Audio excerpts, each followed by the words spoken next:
Aujourd'hui, nous allons à la rencontre de Tamé, barbier et coiffeur, dans un salon de barbier situé à Papeete. Du coup, Yorana, tout le monde, c'est Tamé. Je bosse chez Rems Barber, au salon de coiffure Rems Barber à la Mission. On a commencé à ouvrir ce salon il y a bientôt maintenant 4 ans, en 2018 si je ne me trompe pas. J'ai commencé à bosser depuis le début avec Rems. Il était mon coiffeur à domicile. Et puis du coup, il m'a proposé de me former dans le métier de coiffure où j'avais aucune expérience quelconque. Et c'est comme ça que ça a commencé, quoi. J'ai commencé de zéro, à coiffer un peu des modèles et tout ça de la famille. En fait, le projet, c'était donc en fait on a commencé déjà, enfin lui, il a commencé à coiffer tout seul. Moi, j'étais là, mais plus en observation. Puis après, il m'a pris le métier à côté. Et après, petit à petit, je me suis fait ma clientèle et puis j'ai commencé à coiffer réellement comme aujourd'hui, quoi. Et le but, en fait, c'est de s'agrandir. Parce que comme on reçoit énormément de demandes et on n'arrive pas forcément à répondre à toutes ces demandes, du coup on refuse beaucoup de clients. Et du coup, c'est le projet, c'est de s'agrandir en fait, du coup plus répondre à cette fameuse demande et puis répartir un peu les tâches et voilà quoi, hein, qu'il y ait moins de temps d'attente. Après, est-ce qu'on a le projet, on a lancé des candidatures pour les postes de coiffure. On n'a pas forcément eu de bonnes touches. Parce que le métier de coiffeur barbier, c'est compliqué en Polynésie. En général, il faut réapprendre de zéro. En fait, il faut apprendre de zéro aux personnes qui veulent se lancer dans ce métier-là. Parce qu'il n'y a pas réellement de formation ici concrète, en fait.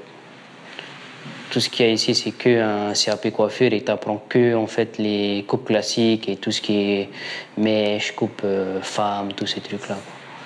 Mais nous, notre domaine, en fait, c'est vraiment spécialisé dans les coiffures hommes. On coiffe exclusivement des hommes. Du coup, c'est compliqué. Et puis, voilà. Si on veut s'agrandir, on n'a pas trop le choix que de former les gens. Parce qu'il n'existe pas de formation. Mais en fait, par exemple, Rémi, lui, il s'est chargé lui-même de me former. Donc après, je vois pas d'autre option que nous-mêmes, en fait, de former. Parce qu'on souhaite qu'il n'y ait pas de différence entre tous les coiffeurs qui bossent ici, tu vois. En fait, on aimerait qu'ils coiffent comme nous, que ça soit similaire, quoi. Nos coupes, faut pas qu'il y ait que nous on coiffe comme ça et l'autre il coiffe différent. Voilà, pas trop d'écart, tu vois. Qu'on reste un peu dans le même esprit. En fait, lui, il a déjà un certain bagage d'expérience derrière lui. Hein. Ça fait plus de 15 ans, 16 ans qu'il fait ce métier-là. Il a commencé en métropole et puis après il est venu ici, quoi. Il a commencé à domicile chez les habitants de Tahiti. Et après, il a commencé à ouvrir son salon. J'ai pas suivi d'études en fait en coiffure. Moi, j'ai bossé dans le commerce. Et du coup, lui, il m'a parlé du salon et qu'il allait ouvrir un salon. Et du coup, il m'a proposé de me former. J'ai réfléchi, j'ai dit pourquoi pas. Et c'est comme ça qu'on a commencé petit à petit à monter, tu vois. Ici, franchement, le seul qui peut t'apprendre le métier de barbier, c'est Rémi. Hein. Donc, j'ai commencé à coiffer que la famille d'abord parce que je faisais pas payer, tout ça, c'est vraiment de l'entraînement, tu vois. On venait ici le lundi pendant ses jours off, tu vois.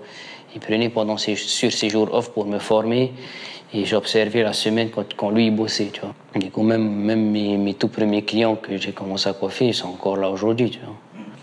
Et puis c'est grâce à ces modèles-là que j'en suis là aujourd'hui, tu vois. Puis petit à petit, comme on dit, il faut pratiquer pour savoir faire après.